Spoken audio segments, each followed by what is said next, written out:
Hello friends, welcome back to my channel mini school teach by Priya. मैं प्रिया आपका स्वागत करती हूँ अपने यूट्यूब चैनल पे। इससे पहले की वीडियो में मैंने आपको क्लास 6 के लिए मैथ्स बताई है, जिसमें चैप्टर 1 मैंने आपको बताया है नेचुरल नंबर्स, प्राकृतिक संख्याएं। वो वीडियो आपको मेरे चैनल पे मिल जाएगी। एंड आज हमारा सेकेंड टॉपिक है, मतलब हमारा सेकेंड चैप्टर है इकाई 2 पूर्ण संख्याएं। इससे पहले मैंने आपको बताया है प्राकृतिक संख्याएं, आज मैं आपको बताऊंगी पूर्ण संख्या। तो पूर्ण संख्या क्या होती है? मैंने आपको प्राकृतिक संख्या बताया था कि प्राकृतिक संख्या 1 से शुरू होती है, 1 2 3 इस तरह से इनफाइनाइट अनंत तक जाती है, वो हमारी होती है प्राकृतिक संख्या। और पूर्ण संख्या हमारी 0 से स्टार्ट होती है। बस हमारी प्राकृतिक संख्या और पूर्ण संख्या में यही अंतर है कि पूर्ण संख्या जो है वो 0 से स्टार्ट होती है। पूर्ण संख्या को हम होल नंबर भी बोलते हैं। और जो हमारी नेचुरल नंबर है यानी प्राकृतिक संख्या है वो 1 से स्टार्ट होती है, पूर्ण संख्या 0 से स्टार्ट होती है। हर पूर्ण संख्या से बड़ी एक पूर्ण संख्या होती है। जैसे हर प्राकृतिक संख्या से बड़ी एक प्राकृतिक संख्या होती है, उसी तरह हर पूर्ण संख्या से बड़ी एक पूर्ण संख्या होती है।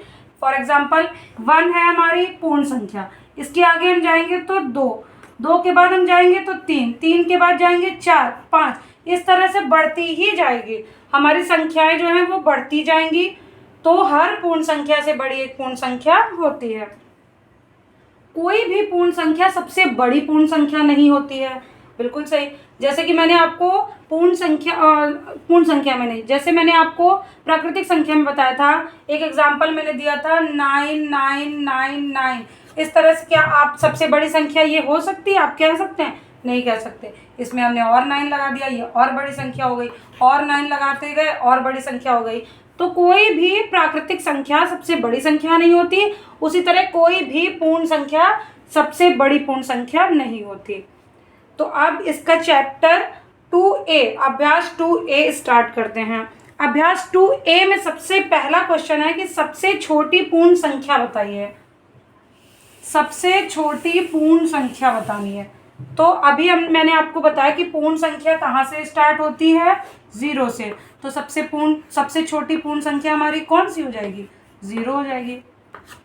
अभ्यास 2A इसका पहला आंसर है हमारा 0, क्योंकि मैंने अभी आपको बताया था कि जो हमारी होल नंबर्स होते हैं वो कहाँ से स्टार्ट होते हैं? 0 से। 0 1 2 3 इस टाइप से बढ़ते जाते हैं। तो पहला हमारा आंसर होगा 0।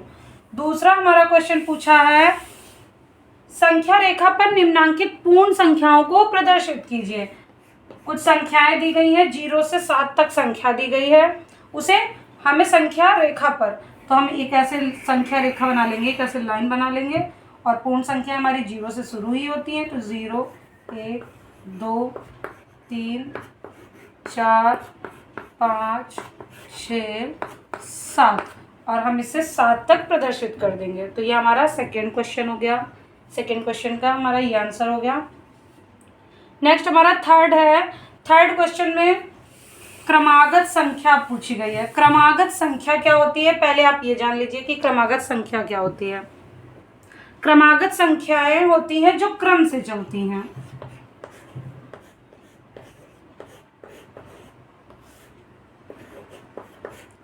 क्रमागत संख्या हमारी जो होती हैं वो क्या होती हैं? क्रम से चलने वाली संख्याएं, जो क्रम से चलती हैं।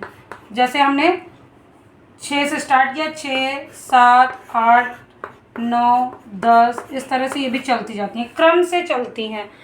तो हम क्रमागत संख्याएं होती हैं। जैसे एग्जाम्पल एक ले लेते हैं। जैसे हमने ले लिया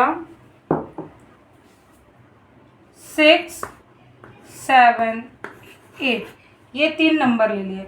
तो क्रमागत संख्या में चेक करनी है तो हम ऐसे भी चेक कर सकते हैं। जो हमारी पहली संख्या होगी और हमारी तीसरी संख्या, हमारी पहली और तीसरी संख्या के योग का आधा होती है हमारी बीच की संख्या।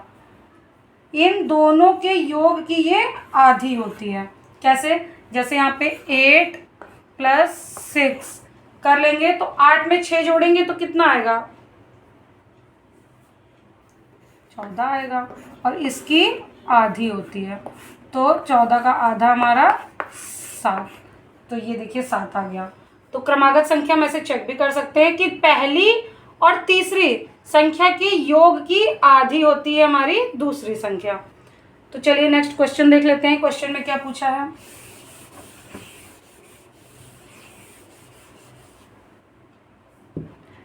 क्वेश्चन कह रहा है 3 क्रमागत पूर्ण संख्याओं में पहली और तीसरी का योग 28 है। क्या कह रहा है, पहली संख्या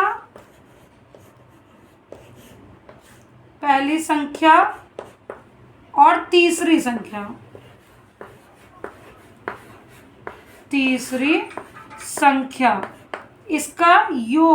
इसका योग है क्या, 28।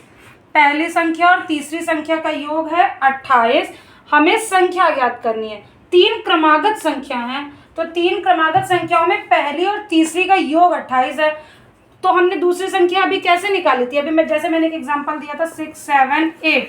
ये 3 क्रमागत संख्या है, तो मैंने क्या कहा था, पहली और तीसरी के योग की आधी होती है हमारी बीच की संख्या। तो हम क्या करेंगे, ये हमारी पहली और तीसरी संख्या का योग दिया हुआ है, तो हम इसका क्या कर देंगे, आधा कर देंगे।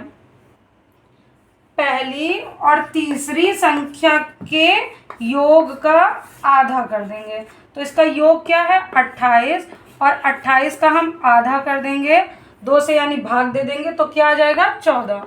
तो ये हमारी बीच की संख्या बीच की संख्या निकल आएगी।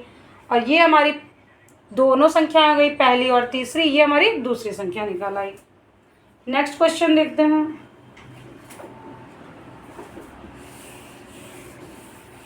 नेक्स्ट क्वेश्चन हमारा 4th क्वेश्चन है।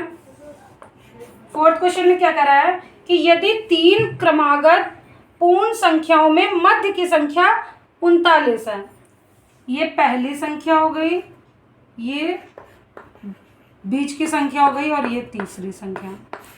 कह रहा है क्वेश्चन में कि मध्य की संख्या हमारी 39 है, ये मध्य की संख्या हमारी 39 है।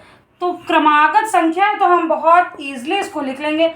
अगर ये 39 है तो ये 38 होगी, और ये 40 होगी। 3 क्रमागत संख्या ऐसे ही तो चलती हैं, 38, 39, 40।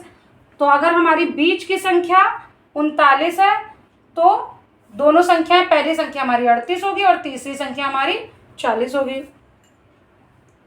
आप इसे ऐसे भी चेक कर सकते हैं कि जैसे 38 और 40 का योग का आधा कर लेंगे तो 39 आएगा। अगर आपको ये संख्या चेक करनी है कि यही संख्या आएंगी, तो आप क्या कर सकते हैं,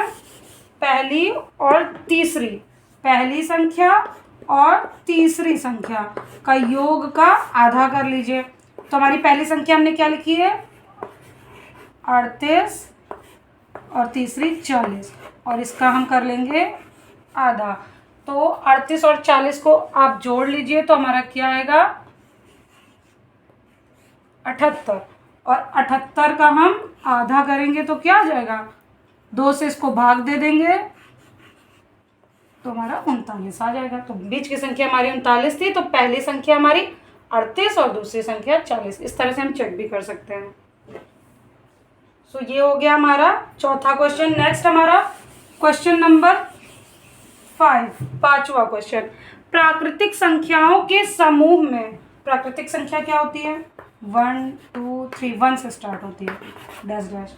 कह रहा है प्राकृतिक संख्याओं के समूह में हम किस संख्या को सम्मिलित कर दे तो वह पूर्ण संख्या हो जाएंगी। तो मैंने अभी आपको बताया था कि प्राकृतिक संख्या 1 से शुरू होती है, और अगर हमें इसे पूर्ण संख्या बनाना है तो हम इसमें क्या ऐड कर देंगे, 0, तो ये पूर्ण संख्या बन जाएगी। तो क्वेश्चन में यही पूछा है कि प्राकृतिक संख्या में हम क्या जोड़ें या क्या सम्मिलित कर लेने पर वह पूर्ण संख्या बन जाती है। तो हम इसमें 0 ऐड कर लेंगे, तो ये हमारी क्या बन जाएगी, पूर्ण संख्या बन जाएगी। तो हमारा क्वेश्चन नंबर 5 का आंसर क्या हो जाएगा, 0। तो ये हमारा था इकाई 2 का अभ्यास 2A कंप्लीट। अब इसके आगे की वीडियो में मैं आपको अभ्यास 2B कराऊंगी, अभ्यास 2B, जिसमें योग का तत्सम अवयव, योग का सहचर प्रगुण, ये सारी चीज़ें हम सीखेंगे। तो अगर आपको आज की वीडियो अच्छी लगी हो तो प्लीज़ वीडियो को लाइक कीजिएगा, कमेंट करके बताइएगा कि आपको कैसा लगा वीडियो। कमेंट करके ज़रूर बताइएगा कि आपको वीडियो कैसा लगा, आपको क्वेश्चन समझ आए या नहीं आए, मैं आपको क्या पूरी तरह से समझा पाई हूँ, आप ज़रूर कमेंट करके बताइएगा। Thank you.